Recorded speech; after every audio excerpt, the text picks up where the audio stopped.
Hello friend, नमस्कार। मैं आज आप लोगों को इस वीडियो लेक्चर के माध्यम से सेल बायोलॉजी के बारे में बताऊंगा।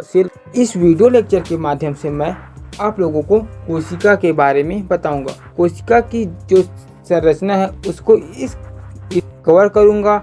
इसके अगले वीडियो में एक एक सेल ऑर्गेनल यानी कि कोशिकांग के बारे में बताऊंगा। तो चलो चलते हैं, कोशिका के बारे में जानकारी जान लेते हैं।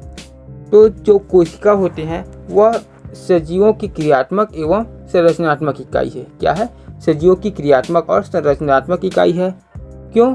क्योंकि जितने भी सजीव है उसका शरीर का निर्माण, उसकी बॉडी का निर्माण कोशिका के द्वारा ही हुआ है, चाहे वो यूनिसेलुलर हो या मल्टीसेलुलर हो। यानी कि अगर एक कोशिका से मिलकर बने हैं तो एक कोशिकी यानी कि यूनिसेलुलर, और बहुत सारी कोशिका से मिलकर बने हैं तो उसे बहुकोशिकी या उसे मल्टीसेलुलर कहते हैं। अगर हम कोशिका की खोज की बात करें तो कोशिका की खोज रॉबर्ट हुक ने 1665 में किया था। किसने किया था? 1665 में रॉबर्ट हुक ने किया था, जो कि अपने खुद के द्वारा बनाए हुए माइक्रोस्कोप के द्वारा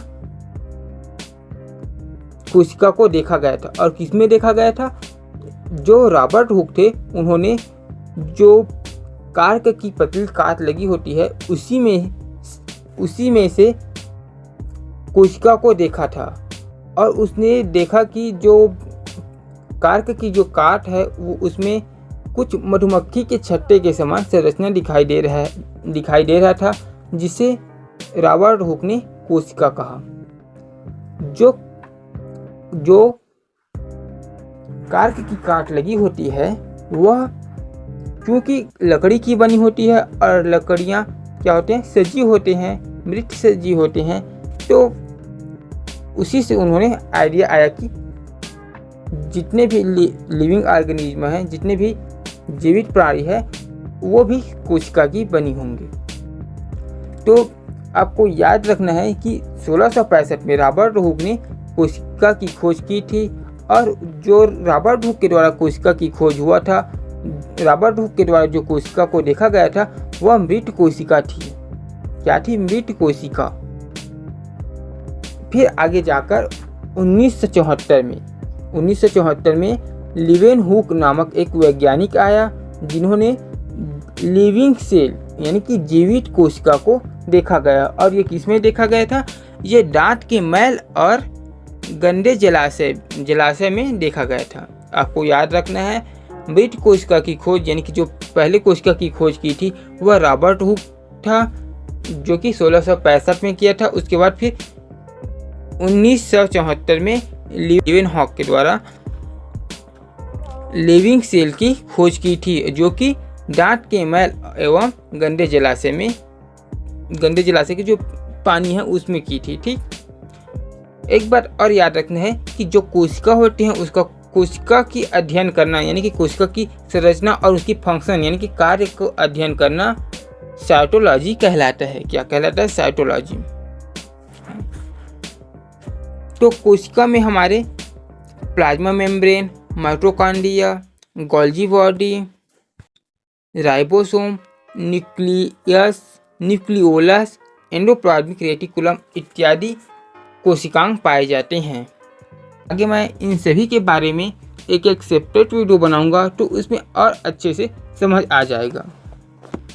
प्लाज्मा मेम्ब्रेन होते हैं उसे कोशिका की कवरिंग कहते हैं। क्यों? क्योंकि जो प्लाज्मा मेम्ब्रेन होते हैं वो कोशिका की बाहरी परत में पाए जाते हैं, और ये कोशिका को प्रोटेक्शन करते हैं। ये कोशिका को बाहर से आकार प्रदान करते हैं। जो प्लाज्मा मेम्ब्रेन होते हैं वह प्रोटीन और लिपिड के अणु का बना होता है। दूसरा हमारा माइटोकॉन्ड्रिया को कोशिका की पावर हाउस कहते हैं। क्या कहते हैं? कोशिका की पावर हाउस। और पावर हाउस क्यों कहते हैं? क्योंकि जो माइटोकॉन्ड्रिया होते हैं वह ऑक्सीकरण भोजन से जो उत्पन्न ऊर्जा होते हैं उसको एटीपी के रूप में संग्रहित करते हैं। किसके रूप में? एटीपी के यानी कि एडिनोसिन ट्राइफॉस्फेट के रूप में संग्रहित करते हैं। इसीलिए इसको पावर हाउस या ऊर्जा गृह कहते हैं। दूसरा हमारा अगला कोशिकांग है हमारा गोल्जी बॉडी। क्या है गोल्जी बॉडी? जो गोल्जी बॉडी होते हैं वह लिपिड या वसा की अधिक मात्रा से बनी होती है। ये नलिकाकार होते हैं और ये लिपिड या वसा की अधिक मात्रा से की बनी होती है, इसलिए इसको कॉन्ड्रिया क्या कहते हैं? इसको लाइपोकॉन्ड्रिया कहते हैं। हमारा अगला कोशिकांग है राइबोसोम। राइबोसोम छोटे छोटे पिंडों के समान होते हैं जो कि एंडोप्लाज्मिक रेटिकुलम में लगे हुए होते हैं। तो जो राइबोसोम होते हैं वह 2 प्रकार की पाए जाते हैं। कितने प्रकार की पाए जाते हैं? 2 प्रकार की पाए जाते हैं। कौन कौन से?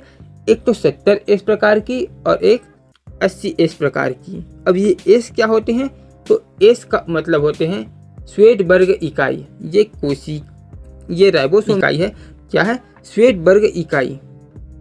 70S यानी कि 70 श्वेटबर्ग, 80S यानी कि 80 श्वेटबर्ग।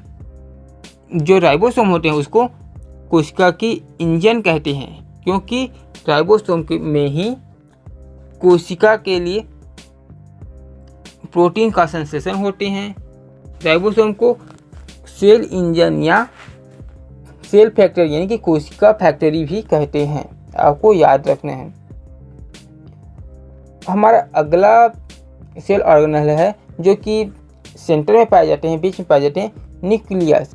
इसे कोशिका की कंट्रोलिंग सेंटर कहते हैं। न्यूक्लियस को क्या कहते हैं? कोशिका की कंट्रोलिंग सेंटर कहते हैं। और न्यूक्लियस के अंदर होते हैं न्यूक्लियोलस। क्या होते हैं? न्यूक्लियोलस। और न्यूक्लियोलस को क्या कहते हैं? कोशिका का ब्रेन। क्या कहते हैं? कोशिका की मस्तिष्क यानी कि ब्रेन कहते हैं। किसको कहते हैं? न्यूक्लियोलस को कोशिका की ब्रेन कहते हैं, आपको याद रखनी है। अच्छा, मैं एक और कोशिकांग को बताना भूल गया जिसका नाम है एंडोप्लाज्मिक रेटिकुलम। ठीक, सॉरी, मैं एंडोप्लाज्मिक रेटिकुलम यानी कि अंतःप्रद्रवी जालिका को भूल गया था, जो कि कोशिका द्रव में महीन असंख्य शाखित जाल के समान होते हैं। और ये 2 प्रकार के होते हैं, एक चिकनी सतह वाली और एक खुरदुरे सतह वाली। तो जो चिकनी सतह वाली होती है उसमें राइबोसोम नहीं पाए जाते हैं, और जो खुरदुरे सतह वाली होती है उसमें राइबोसोम पाए जाते हैं। यानी कि जो कोशिका होते हैं, जो एंडोप्लाज्मिक रेटिकुलम होते हैं, वो 2 प्रकार की होती हैं। अब मैं आगे आप लोगों को बता दूं कि जो कोशिका के प्रकार होते हैं वह 2 प्रकार की होती हैं। एक तो प्रोकैरियोटिक कोशिका और दूसरा यूकैरियोटिक कोशिका। तो प्रोकैरियोटिक कोशिका क्या होती है और यूकैरियोटिक कोशिका क्या होती है, इसको थोड़ा सा बता देता हूँ। उसके बाद फिर मैं इसके लिए दोनों में अंतर आपको एक अलग वीडियो में प्रोवाइड करूँगा। वीडियो छोटा रहेगा लेकिन उसमें अच्छी तरह से उसके अंतर को एक्सप्लेन कर दूँगा। तो जो प्रोकैरियोटिक कोशिका होते हैं ये प्राइमरी प्रकार के कोशिका होते हैं, अविकसित कोशिका होते हैं। और जबकि जो यूकैरियोटिक कोशिका होते हैं ये पूर्ण विकसित कोशिका होते हैं। जो यूकैरियोटिक कोशिका होते हैं उसके केंद्रक के चारों ओर एक स्पष्ट केंद्रक झिल्ली पाई जाती है, जबकि जो प्रोकैरियोटिक कोशिका होते हैं वो अविकसित होने के कारण इसमें केंद्रक झिल्ली नहीं पाई जाती है। ठीक, आपको इतना ही याद रखना है कि प्रोकैरियोटिक यानी कि प्रारंभिक प्रकार की, यूकैरियोटिक मतलब विकसित प्रकार की। ठीक, आगे हम कोशिका सिद्धांत के बारे में जानेंगे, सेल थ्योरी के बारे में जानेंगे। तो जो सेल थ्योरी है, कोशिका सिद्धांत है, उसको स्लाइडेन और स्वान के द्वारा दिया गया है, यानी कि स्लाइडेन और स्वान के द्वारा प्रतिपादित किया गया है। तो जो स्लाइडेन था वह बॉटनी यानी कि जो वनस्पति वैज्ञानिक थे, और जो स्वान थे वह जूलॉजी वैज्ञानिक थे, जंतु वैज्ञानिक थे। का पहला पॉइंट है, सभी जीव का शरीर एक या अनेक कोशिका का बना होता है, अतः कोशिका जीवों की संरचनात्मक इकाई है। पहला पॉइंट क्या कहते हैं कि जितने भी सजीव है उनकी शरीर किससे बनी है? एक कोशिका या बहुकोशिका, यानी कि एक कोशिका या अनेक कोशिका की बनी हुई है, अतः कोशिका जीवों की संरचनात्मक इकाई है। सेल सिद्धांत की दूसरा पॉइंट कहता है कि प्रत्येक कोशिका में जीवन संबंधित सभी क्रियाएं होती है। क्या होती है? जीवन से संबंधित जितने भी उपापचयी क्रिया होती है वह एक कोशिका में ही संपन्न होती है। अतः कोशिका को क्रियात्मक इकाई कहते हैं, उपापचयी क्रियाओं की इकाई कहते हैं या क्रियात्मक इकाई कहते हैं।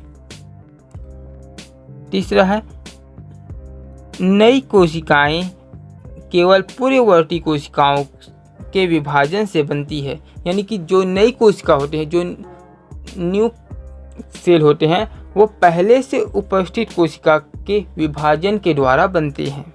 ठीक, आपको याद रखना है कि जो नया कोशिका है जो अभी बना है वो किससे बना है? जो पहले थे कोशिका उसी के विभाजन के द्वारा बना है।